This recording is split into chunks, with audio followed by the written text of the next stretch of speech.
Cadê o Fabão? De férias, né? Faltou o nosso apresentador hoje. De férias já. Já foi pras férias, Só Fabão? vive de férias esse cara. Ele é um turista. Instagram. Vocês deveriam falar na cara, viu? Isso aí. Mas é uma falta de educação falar mal na frente dos outros. Ah, Falar essa na foi, foto, né? claro. Deselegante. Bom, pessoal, e aí, tudo bem com vocês? Nós somos o Não Discuto Política e esse é o nosso especial de final de ano, nosso episódio do Ano Novo. Vamos falar sobre recesso parlamentar. Recesso parlamentar é férias? A vida do deputado é realmente uma mamata? Esse e outros assuntos no episódio de hoje. E quero dizer com toda tranquilidade que eu não vim aqui para assistir baixaria, que eu vim aqui para debater ideias. É mentira. É mentira.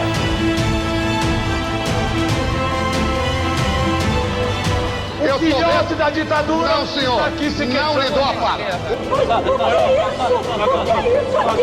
Mentiroso, caluniador.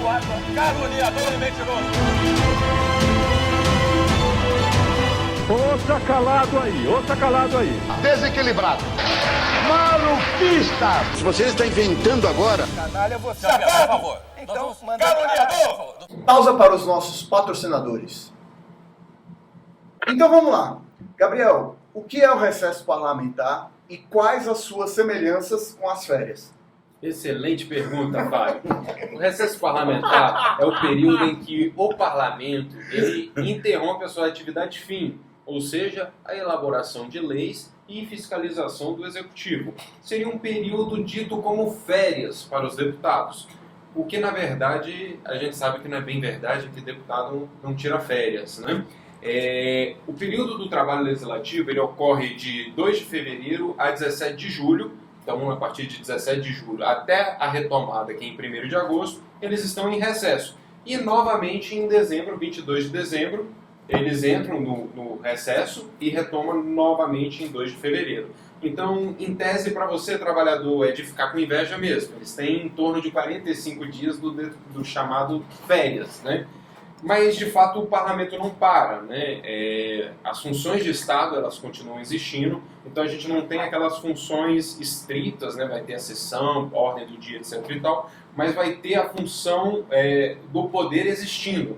Né? O público também, né? O poder público ele não deixa de existir, então se institui uma comissão representativa, ou seja, alguns deputados e alguns senadores, esses não vão poder tirar férias, porque esses vão estar em tese de plantão em Brasília para poder fazer uma representação para a necessidade de convocações extraordinárias, como, por exemplo, decretação de guerra. Né? O parlamento precisa chancelar, ele não poderia fazer isso se ele tivesse de férias. Então, existe uma certa semelhança, né? Mas, de fato, como o parlamento não para, não é exatamente férias. Eu quero trazer um parênteses que eu acho muito legal. Quando eu comecei a trabalhar no Congresso, na Câmara, meu primeiro chefe, e eu não vou contar quem foi, é um cara que eu tenho muito, muito carinho, ele chegou para mim e falou assim: Gabriel, aqui na Câmara dos Deputados... Dele, tá? Por favor, não façam isso. Aqui na Câmara dos Deputados a gente comete 6 dos 7 pecados capitais. O único que não se comete daqui é o da preguiça. Ou seja, pro bem ou pro mal, os caras trabalham dia e noite. Se vira agora. Mas é verdade isso mesmo, cara. Parlamentar trabalha demais, cara. Eu não sei se trabalha bem, mas trabalha muito, trabalha. Só para complementar a sua informação, Gabriel, que acho que acabou passando batido, no recesso do meio do ano, para o parlamentar entrar em recesso, ele necessariamente precisa aprovar a LDO. Sim. Se ele não aprova a LDO, não existe recesso. É óbvio que às vezes tem eles entram em recesso que a gente chama recesso branco ali, que tem sessão, mas é um negócio meio jogado. Agenda, mas não acontece, né? Agenda, mas não acontece, né? E a LOA no final do ano ali, ou o PLO, também não acontece isso, não? Não tem restrição. Se não botar a LOA, eles podem ir para recesso. Pode ir para o Só que acontece, é muito ruim para o governo, porque quando você vira o ano, o orçamento ele prevê até janeiro do ano seguinte. Então, a partir de fevereiro, se você não tem nenhuma peça orçamentária votada, o governo ele começa a votar através de... Se você não tem uma peça orçamentária, o governo ele começa a governar através de PLN, de crédito, né? De crédito. Ele fica sem um Então, orçamento esse- oficial. E aí ele faz fica- o que ele pode fazer o que ele quiser. Então, assim, você tá Mas aí dando não seria bom pra ele? Falando que era- não, pro governo é bom, mas vamos assim, pro Congresso ele tá assinando um cheque em branco pro Executivo. Perfeito, entendi. Bom, Thiago, jornada de trabalho de um deputado é de 40 horas semanais? Cara, é muito mais, né? Na realidade, assim, se a gente for botar na ponta do lápis, é como a gente estava falando aqui. O parlamentar trabalha muito e muita coisa também da atividade parlamentar é resolvida fora do período ali do Congresso mesmo, né? Em jantares e tudo mais. Isso, na verdade, é uma rotina não só da galera do Congresso, mas político de forma geral, né? Até mesmo o pessoal da diplomacia também, né? O pessoal trabalha muito. Agora sim, é essa situação, né? Eu não sei se bate as 40 horas semanais, porque segunda e sexta, né, teoricamente não tem sessão e tal, né, no Congresso. Mas a galera tá ali trabalhando final de semana, né? Mas aí tá, eles acabam voltando pro Estado, né? Sim. E no Estado, além dos compromissos que tem no Congresso, tem os compromissos também no Estado, às vezes inauguração Sim. de alguma coisa, ou então participar de alguma reunião política, tratar de algum projeto, alguma coisa que eles queiram trabalhar. Bom, a gente tem que explicar também que é o seguinte, o trabalho do deputado ele não se resume só a plenário. Sim. O Exatamente. coração da Câmara são as comissões, onde 80% dos projetos, mais ou menos, o Gabriel pode estar falando melhor que a área do Gabriel, mas assim, a maioria dos projetos que tramitam na Câmara eles são conclusivos em comissões. E essas comissões, elas muitas vezes funcionam na segunda, na quinta e na sexta-feira. E a questão das 40 horas, se você pegar que o deputado tem sessão em plenário na terça, na quarta e na quinta, você pode botar ali, cara, que ele trabalha tranquilamente na terça-feira 15 horas, na quarta-feira pode botar aí 17 a 20 horas, e na quinta-feira algo semelhante. Então, assim, só do trabalho em plenário, já fecharia as 40 horas. Uma coisa, eu posso até fazer uma pergunta, Fabio? Claro, por favor. Porque vocês dois, né, que trabalham então, no Congresso, queria tirar essa dúvida. A maior parte do tempo da atividade parlamentar é gasto com o quê? Com orçamento? Vocês têm alguma ideia nesse sentido? Porque eu fico com essa dúvida, sabe? Se pegar Emendas, né? Porque eu não trabalho no parlamentares Congresso. também. acho que é muito mais atender a coisas políticas mesmo, tipo reuniões, etc., do parlamentar mesmo. E a produção fica mais para assessoria, né? Uhum. A produção, às vezes o parlamentar tem uma ideia, ele reúne com aquela equipe e ele faz a produção. A equipe faz a produção. Na maioria das vezes o parlamentar tem 1 milhão de reuniões, tem parlamentares muito concorridos, do alto e do baixo clero, tem essa diferenciação e acaba que o tempo do parlamentar fica focado em reuniões e no plenário. O tempo dos assessores é basicamente em construir o mandato parlamentar, fazer projeto, tornar aquele projeto viável, ir atrás de outros gabinetes ou tentar ajudar, escolher tecnicamente, tentar trabalhar isso junto à presidência, uma indicação de relatoria ou um relator solicitar aquela relatoria daquele projeto. Então, isso tudo é basicamente um trabalho da assessoria, que esse sim normalmente compreende ali de segunda a sexta-feira. Normalmente a assessoria não trabalha ao sábado e no domingo, agora o parlamentar não. O parlamentar normalmente trabalha segunda, terça, o dia que for. Se te colocar você, Fabio, também aqui, porque você trabalhou muito. Já trabalhei, Mas acabei que eu respondi pelos dois. Mas pô. Conhece tudo também. Um ponto que é importante salientar é que o parlamentar, ele como um agente político, né, um agente público, ele tem plena autonomia de gerir a forma que ele acha que deve ser o mandato dele.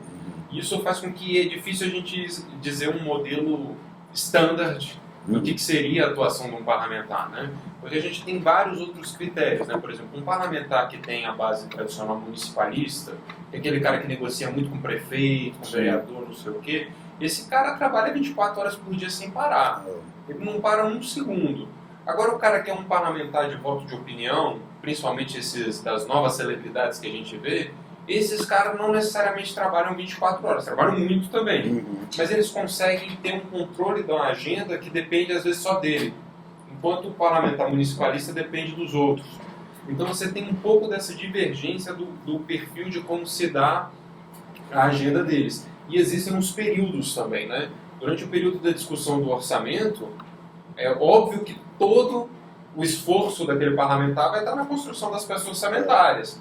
Nos outros períodos pode estar vinculado à produção de um projeto de lei específico, né, a aprovação ou não de uma matéria que seja chave. Então vai depender muito de diversos fatores. Mas, em geral, o Fábio está muito correto. Basicamente, o parlamentar, ele, por ser um agente político, ele vai tomar a decisão. Então, ele vai fazer reunião, vai tentar ouvir, vai falar com o lobista, vai falar com a associação, com o sindicato, e vai chegar para a equipe... Outros parlamentares, com entes ministros, com o presidente, enfim. Vai chegar para a equipe técnica dele e falar, olha, temos esse gargalo da política, resolve isso aí para mim. A solução também raramente vem dele, né? Ele vai chegar para a equipe dele e falar, aí, ó, se vira, preciso de uma solução para esse problema. E complementando o que o Gabriel Amaral falou, o seguinte, até faço essa pergunta para o Rairon. Rairon, no que consiste o trabalho da base de um parlamentar? Ele pode ser considerado uma função, ou cargo, ou é um desvio de função? Não, com certeza. Se o parlamentar está frequentando as bases dele, ouvindo o eleitorado dele, quem votou nele, os apoios que ele teve na determinada região, é um tipo de trabalho também. Até porque o parlamentar ele tem um instrumento chamado as emendas parlamentares, onde ele consegue atender essa população, né? Essas bases que confiaram nele o voto. Então, ele nos fins de semana, ele cai para dentro dessas bases dele e vai trabalhar. Vai ouvir a população, vai visitar. E o pessoal tira que o trabalho parlamentar é somente as horas ali no plenário, quanto ele tem que estar em plenário, mas não, né? Ainda tem esse trabalho externo ainda que... Calculam quantas faltas tem um parlamentar, né? Faz todo esse cálculo, né? Se tivesse um gasto tal, X, mas o parlamentar ele trabalha muito. Você pega aqueles parlamentares, somente da região norte, onde são áreas muito remotas, né? O parlamentar vai de barco, visitar a base, né? Aí vai de aviãozinho teco-teco. Então, é assim, eles é um trabalho puxado, né? Logicamente que eles também têm as regalias deles, né? É natural, eles são deputados, mas eles trabalham bastante. Sabe o que eu me lembrei, falando na época da eleição presidencial, o Bolsonaro falando isso daí, falando assim, pô, o pessoal tá reclamando porque tem um salário, né? Mas ele falou que parece que tira em torno de uns 100 mil quando põe na ponta do lápis, né? E ele falando que não abria mão disso, porque isso era muito cansativo a atividade parlamentar. Não sei se vocês se recordam disso, de uma manifestação que teve na frente do Congresso Nacional. Aí ele subiu no palanque e falou que era contra esse negócio, corte de gás e tal, para deputado, porque deputado trabalhava muito, e emendou falando assim, ó, se for para ganhar menos que isso, eu não quero não, sabe como é que é? Porque realmente, cara, é uma... E olha que você vê que o Bolsonaro não é um parlamentar com base municipal, né? É. Você pegar os deputados que têm essa base nos municípios, eles trabalham toda hora. E tem outros fatores também, por exemplo, o senador, as pessoas até falam que ganham muito dinheiro e tal, falam que o salário é muito alto, mas se você perguntar para a maioria dos senadores, para a maioria, de 90%, o que eles recebem hoje com o governo, eles recebem algo em torno de 35 mil, né? 33 mil, que é o teto, eles recebem hoje. O teto é 39, mas o salário ainda é 30. Só que para eles é o piso na iniciativa privada, porque dificilmente uma associação, uma entidade, uma empresa pagaria para aquele parlamentar pela estrutura dele, pela história que ele tem, pelo network que ele tem. Sim. Duvido muito que ele pagaria só 33 mil reais. Você quer muito para a população brasileira, Sim. óbvio que é, mas... Você deu um exemplo corretíssimo. Nós temos prefeitos no Brasil que geram um orçamento de 200 milhões por ano. O salário dele é 10 mil reais. 11 mil Pois reais. é. Então, assim, não, de uma certa maneira, é a abertura para a corrupção, de uma certa maneira, mas eu não estou julgando que isso seja.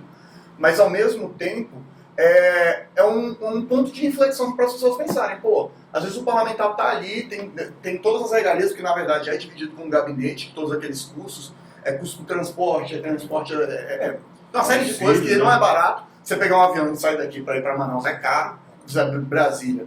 E para o Acre, para o Rio Branco, para Rio Branco, para o Pará, são caros. Você andar ainda para poder visitar a sua população também é uma questão cara.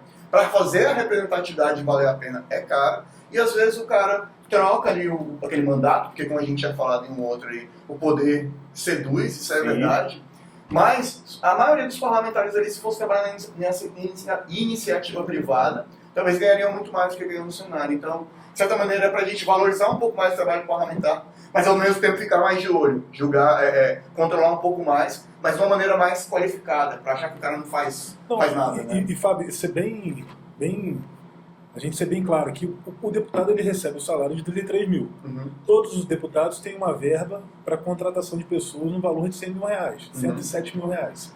E ele tem uma verba que se chama verba indenizatória, que é para custear de caráter indenizatório, ou seja, você alugou um carro, você paga e ele vai ser indenizado. Ressarcido, na verdade, é indenizado. Ressarcido. E aí varia de estado para estado, né? Então, assim, Amazonas acho que é 47 mil para cada parlamentar. Mas também por que varia de estado para estado? Porque o Amazonas, em tese, é um estado que você paga muito para chegar lá. A passagem aérea é muito cara. Então, quando o cara gasta 20 mil reais por mês de passagem ida e volta, um parlamentar do DF não gasta nada porque mora aqui. Né? Então varia de estado para estado. Teoricamente ele não deveria ter cota, né? Exatamente. Não, Obrigação de moradia, de digamos, né? Ah. Digamos assim, né? Não, O cara sim, mora moradia, aqui. Exatamente.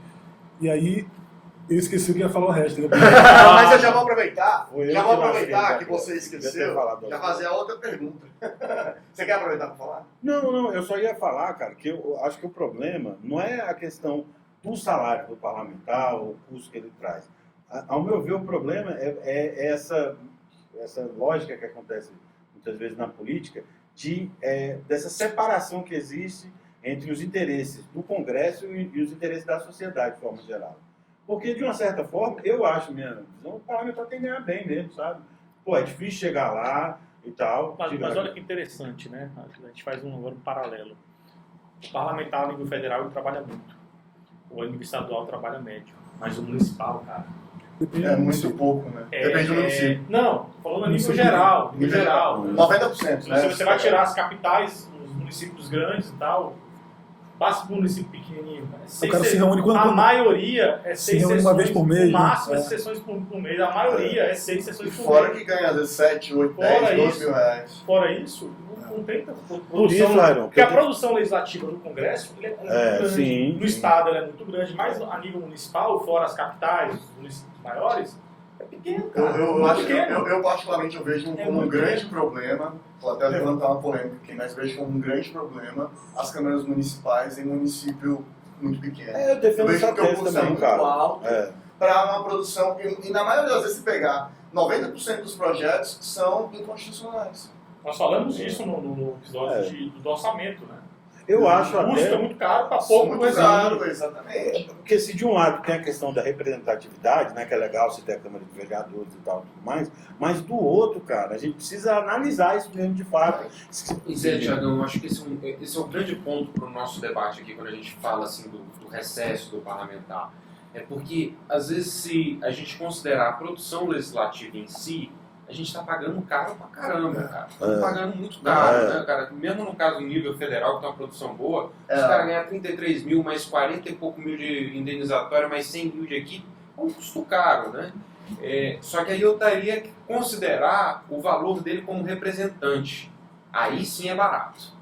Porque realmente, se ele tivesse vínculo com a base, que ele chega lá, que ele verdadeiramente fizesse a interface do interesse do eleitor, como o Thiago colocou, e levar para lá, para o Congresso, para a Câmara de Vereadores ou para a Assembleia Estadual, aí ele é mal pago, porque ele precisa conseguir conversar com todo mundo, ter uma equipe técnica que consiga fazer com que o anseio vire algo real, porque assim, querer todo mundo quer um monte de coisa, né, cara?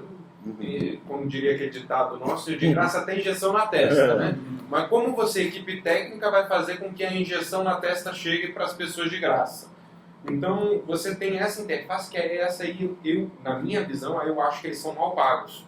Mas quando eu olho estritamente a produção legislativa, é muito bem pago. Aí que vem a discussão central para mim.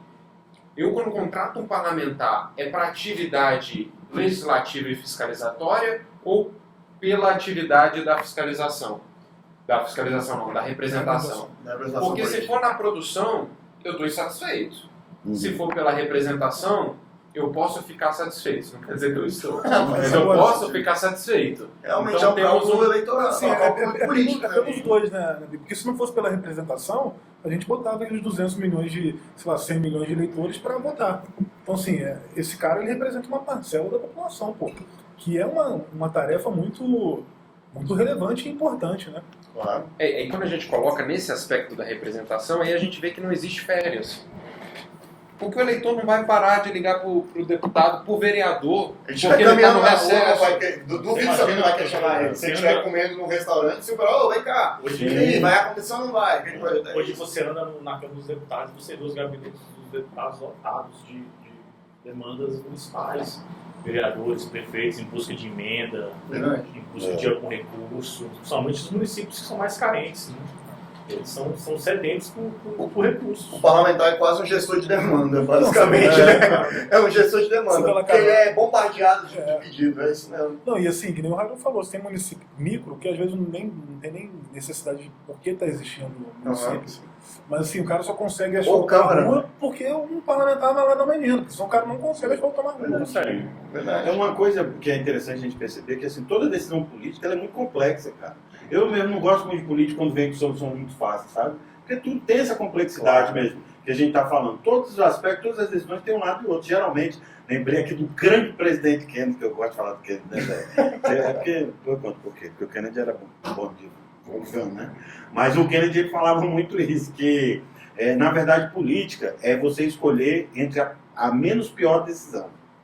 Ô, Tiagão, explica aí sobre o Kennedy. Ele é o quê? Cara, o Kennedy foi um presidente maravilhoso, pelo seguinte, porque o Kennedy, o bicho era bom vivant, entendeu? O bicho, ele tinha muita amizade com o Frank Sinatra, inclusive fumava altos baseados lá na Casa Branca, não sei se você sabe dessa história. Ele, o Frank Sinatra e os negros músicos, porque os negros músicos lá dos Estados Unidos não tinham vez nos Estados Unidos, e foi daí que começou o sentimento e tal de abraçar a causa dos negros e tudo mais. Como eu gosto do JK também. A JK é um presidente... O JK também fumava um... Não sei se ele fumava um baseado, mas assim... Mas ele era mulherengo, era? Era, mulherengo e outra coisa. Não que eu seja, viu, neguinha? Pelo contrário. Minha fase já passou. Se justificando. Não, já passou a minha fase. Mas eu já aprontei muito também, claro. Casei com 34 anos e graças a Deus eu aprontei muito. Mas enfim, Deixa Deus lá de fora disso. Desculpa, senhor. Mas assim, sabe, eu gosto de presidente de vanguarda, sabe como é? Que é os caras que pensam à frente do tempo, às vezes até peita a sociedade, sabe? Chega e fala assim, não, peraí, essa daqui eu resolvo, sabe como é que é? Enfim. Enfrentou tanto que foi morto, né? Enfrentou tanto que foi tomou morto. Um balaço. E o irmão também, né? A vida do Kennedy era uma eterna férias. Não, era, mas assim, mas o cara era muito, Ele por exemplo... tinha acesso parlamentar. Pô, na questão do crise dos mísseis lá, velho, porra, ele, o Putkov lá... Ô, Tiagão, quem cantou parabéns pra ele mesmo? Foi a Marilyn Monroe. E como é que foi? Nossa senhora. Você sabe que a Marilyn Monroe é considerado os seios mais bonitos, seios pode falar, né? Pode ser. Pode. Os seios... pro diretor. Pode, diretor, seios? Pode. Ele balançou a cabeça o desse seio pessoal. mais bonito da história do cinema. A Marilyn Monroe. Namorou com o Kennedy, né? Teve um caso com ele. Inclusive disse que Eu ela fico se imaginando suicidou, como é cara. que é esse tipo de eleição. Será que tem fraude nas urnas? Os seios mais bonitos do cinema. Alguém escolheu, né? Tipo, como é que foi isso? Não tá falando democracia plena, né? Com certeza isso não foi democrático, cara. Mas aproveitando aqui um pouquinho do que a gente estava falando, existe uma possibilidade do parlamento ou do legislativo a nível nacional, municipal, estadual, federal, ser mais eficiente, talvez tenha menos custo. Você, Gabriel, que é especialista em orçamento da gente, o que você acha? Ô, Fábio, eu acho que a pandemia... Eu digo da eficiência no ponto financeiro mesmo, tá? Não de produção, que era o que o Gabriel estava falando. Eu acho que a pandemia ela veio para ajudar na questão da eficiência do trabalho e, consequentemente, da diminuição dos gastos com algumas coisas, entendeu? Por exemplo, quando você chega lá na sessão da Câmara no plenário, você tem um armário com uma penca da pauta do projeto, que é um calhamaço assim de folhas. Então, assim, eu acho que essa pandemia ela vem ensinar algumas coisas. A questão da sessão remota, da possibilidade de você estar no estado e votar algumas pautas menos importantes, ao invés de ter... Fala assim, não vou estar presente porque não é tão importante, não vai ter tanta discussão. Vamos votar aqui. Otimizar o trabalho mesmo. Acho que tem muito gargalo ainda para ser sanado, mas acho que já melhorou muito, né, inclusive. E outra coisa, Varão, desculpa. A Câmara e o Senado são duas casas extremamente transparentes. Se você entrar no site da Câmara hoje, pessoal, convido vocês, escolhe um parlamentar, a informação que você vai ter do parlamentar ela é completa. Desde a emenda que ele elaborou de todos os anos, o gabinete, quem está lotado, quanto salário de cada funcionário, as proposições que o deputado apresentou. Eu achei que ele ia falar propina agora. Quase.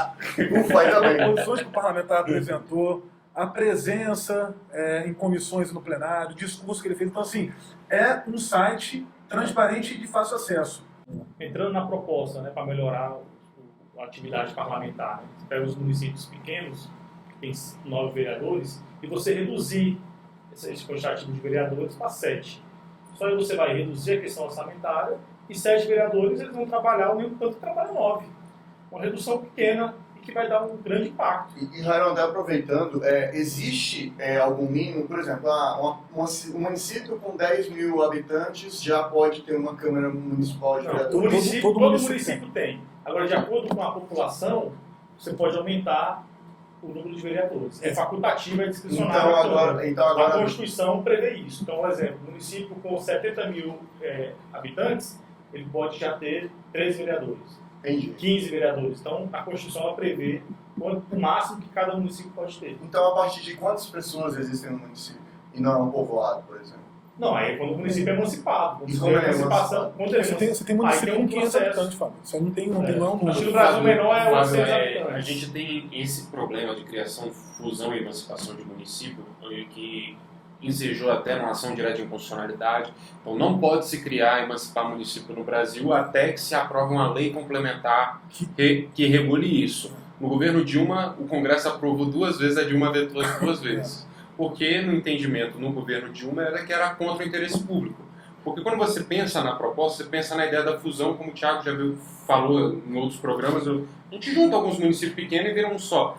Mas como a gente vive uma lógica de distribuição de poder, não existe fusão e incorporação. A gente só tem criação de município. Então no governo Dilma ela vetou isso, e particularmente acho que corretamente naquele momento, mas que deviam pensar nisso, né? De como a gente vai transformar a estrutura mais eficiente, né?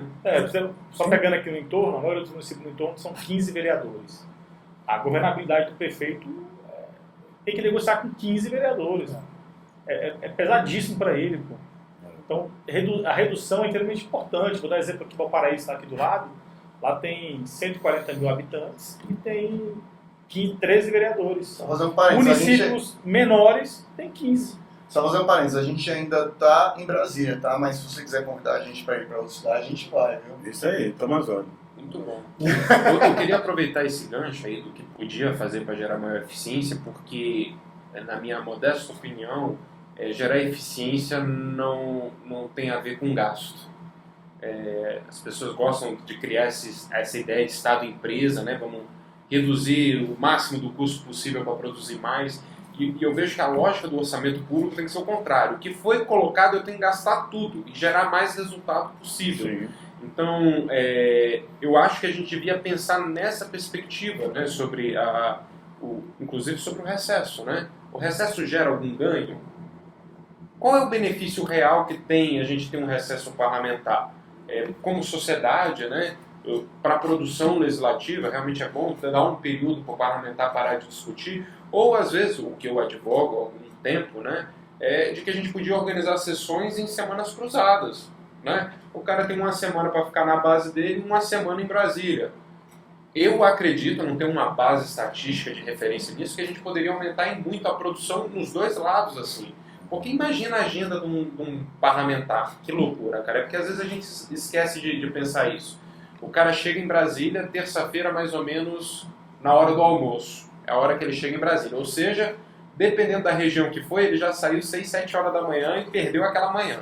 Só do translado. Teve que voltar, veio no dia anterior, porque não tinha voo. Também tem essa questão. Aí o cara chega em Brasília, vai ter que ir lá registrar presença no plenário, tentar fazer uma reunião rápida com a equipe, saber o que tem na pauta. Aí ele fica nessa loucura de Brasília, que a sessão, dependendo do presidente, não tem hora que acaba. Na época que o Henrique Eduardo Alves foi presidente da Câmara, a sessão acaba 2, 3 horas da manhã, era normal, não era exceção. No primeiro mandato do Maia também. Foi. Diferente do Cunha, saudade do Cunha, não gosta, mas eu sinto saudade que acabava no máximo 10 horas da noite, porque ele tocava num ritmo diferente.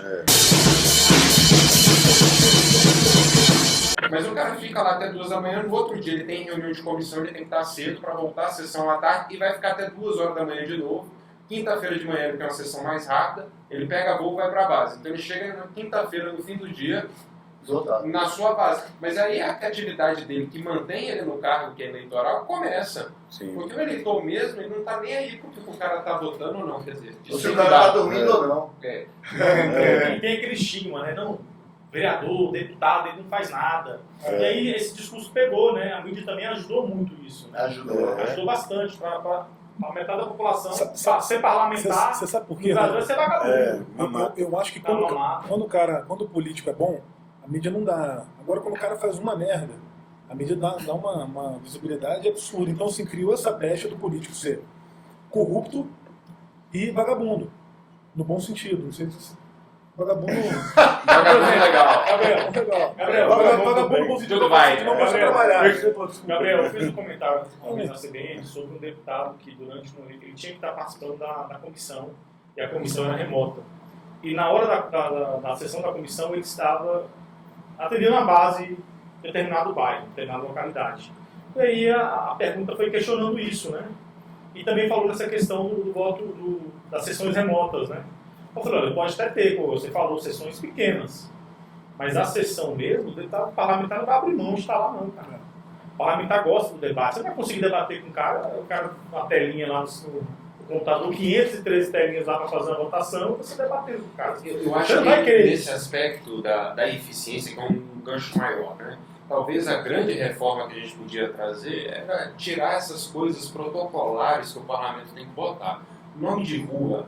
A gente gasta uma energia terrível com o parlamento votando nome de rua. Eu gosto de um exemplo que para mim foi muito marcante, que é o nome do aeroporto de Viracopos. Tem uns 4 ou 5 projetos escolhendo o nome do aeroporto de Viracopos. Isso foi antes dele ser privatizado. Agora que ele privatizou, esses projetos ainda não foram para o arquivo e não vai poder mudar porque foi privatizado. E fica nesse estoque. Mas só para concluir. Como a questão da mídia, ela bateu, né? Aí ela pegou e questionou a respeito do deputado. De naquele horário que está na comissão, ele está atendendo a base. Ou seja, o deputado ele tem pouco atividade parlamentar do ponto de vista de estar em obra. Aí essa que ele tem, no caso do deputado central, né, no caso. Ele não está, o horário que ele tem que estar marcado para simplesmente ligar um computador, um celular dentro da sua casa, ele não está à disposição. É ruim, claro. É péssimo, entendeu? Bom, pessoal, eu acho que o assunto rendeu bastante. Já está rendendo pro ano que vem. Você tem algum comentário sobre isso, Thiago? Vamos para as férias, né? Vamos embora, vamos embora. Aê, acabou, tchau. Calma aí, que eu tenho que despedir do pessoal. Bom, pausa para os nossos apoiadores. Thiagão, Opa, o obrigado. que você acha? Vamos lá. Para você, meu amigo, que tem que trocar a bateria do seu carro, tá com aquele carro zerado, aquele carro novinho que... Cansou da chupeta? Se você cansou da Bateria chupeta, rateando. vá no Zé da Bateria. Vá lá, procura o Leandro e diga que você assistiu o nosso programa, que ganha 10% de desconto. Aí, rapaz. Se não falar nada, ganha 20%. Mas se falar que você assistiu, então, brincadeira. É 10% de desconto para você que falar que assistiu o Não Discuto Política. Aí. Obrigado, Brasil. Gostaria de agradecer você que nos acompanhou desde o nosso primeiro episódio até esse especial de final de ano, de recesso parlamentar. Gostaria de convidá-lo a curtir o nosso episódio de hoje, a compartilhar com as pessoas e compartilhar ao longo do próximo ano também. Se você não se inscreveu, se inscreva no nosso canal e comenta aqui embaixo o que você vai fazer nas férias, o que um parlamentar deveria fazer nas férias dele, ou se ele deveria ter as suas amadas férias. E então, galera, Feliz Ano Novo! Até semana que vem, porque aqui não tem férias. Ah, não.